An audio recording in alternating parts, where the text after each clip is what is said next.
Assalamualaikum warahmatullahi wabarakatuh. Alhamdulillah anak-anak, ketemu lagi dengan Bapak Fatah. Kali ini dalam pelajaran tematik. Pembelajaran pertama yaitu tentang IPA. Masih ingat kemarin pada subtema 1 kalian pelajaran IPA belajar tentang apa? Iya, tentang perkembangbiakan pada tumbuhan baik secara vegetatif ataupun generatif. Nah, sekarang pada subtema kedua ini kita akan belajar tentang perkembangbiakan secara generatif pada hewan, bukan pada tumbuhan ya. Perkembangbiakan generatif pada hewan ya, adalah perkembangbiakan secara kawin ya. Kawin itu perpaduan atau bertemunya sel kelamin jantan atau yang disebut dengan spermatozoid dan sel kelamin betina, sel telur atau disebut dengan ovum. Nah, di sini kita akan lebih mengenal lebih jauh tentang jenis-jenis atau macam-macam perkembangbiakan secara generatif. Yang pertama ya, bertelur atau dalam bahasa latinnya ovipar, telur ya, di o. Dimulai dari o, kalian ingatnya o itu telur. Nah, tuh jembatan keledainya ya, ovipar, bertelur. Contohnya apa? Contohnya pada Aves. Aves itu golongan burung-burung ya, golongan burung-burung, bisa ayam, bisa burung, dan unggas-unggas atau jenis burung yang besar yang lain ya, seperti burung unta juga ya, segede manusia ya. Itu adalah perkembangbiakan secara ovipar. Selain pada burung, ada juga reptilia ya. Itu mungkin ada yang bilang keturunan binatang purba. Contohnya kura-kura, ular, jenis ular yang lain ya, karena jenis ular yang lain juga ada yang bukan ovipar. Dan yang terakhir ya, biawak, buaya dan lain-lain. Pokoknya binatang melata semuanya, reptil itu ya, berjalannya apa nih namanya, sambil tidur gitu ya, itu reptil. Itu contoh ovipar yang lain.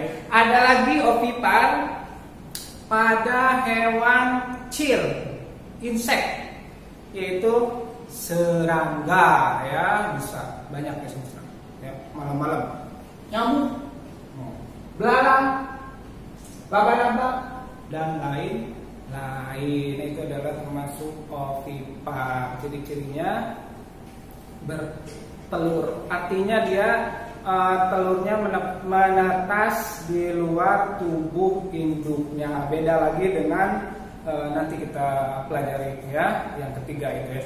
Terus yang kedua ada vivipar. Vivipar yaitu kepada hewan yang menyusui, melahirkan. Di mana hewan tersebut melahirkan, pasti hewan tersebut menyusui ya. Contohnya ya, binatang yang hampir sama atau lebih besar dari manusia, kecil, lebih besar daripada yang ovipar, kucing ya, kambing, sapi dan lain-lain. Nah, itu adalah yang kedua tentang vivipar. Dan yang terakhir ada ovovivipar ya. Ada o-nya, ada bertelurnya, ada vivipar, vivinya ada melahirkan ya. Itu jembatan keledainya ya, ovovivipar ya, bertelur dan melahirkan. Apa bedanya dengan ovipar? Kalau ovipar sama, ada cangkangnya, ada telurnya, tetapi ovipar menetas di luar. Tetapi kalau ovovivipar itu menetas di dalam tubuh induk ya. Jadi setelah menetas dia keluar sendiri melalui alat kelamin betinanya ya. Itu namanya ovovivipar. Contohnya apa ovovivipar?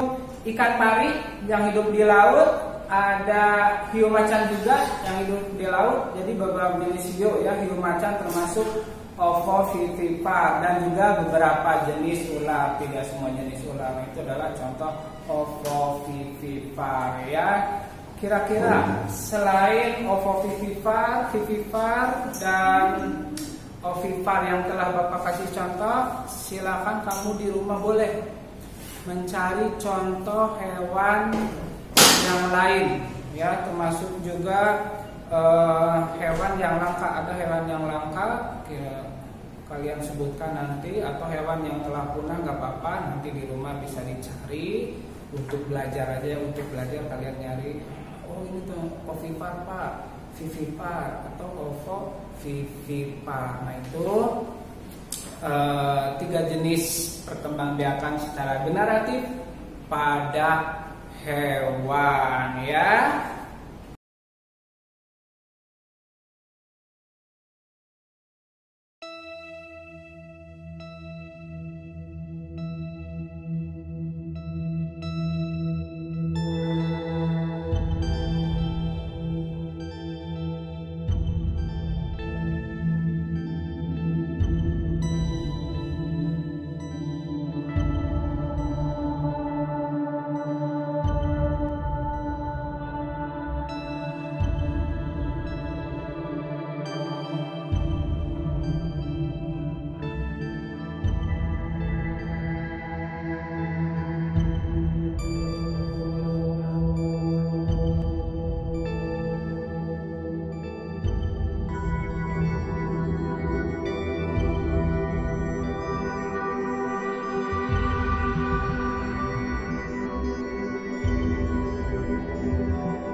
Demikian pembelajaran tematik subtema 2. Pembelajaran pertama, pelajaran IPA tentang perkembangbiakan secara generatif pada hewan ya. Wassalamualaikum warahmatullahi wabarakatuh.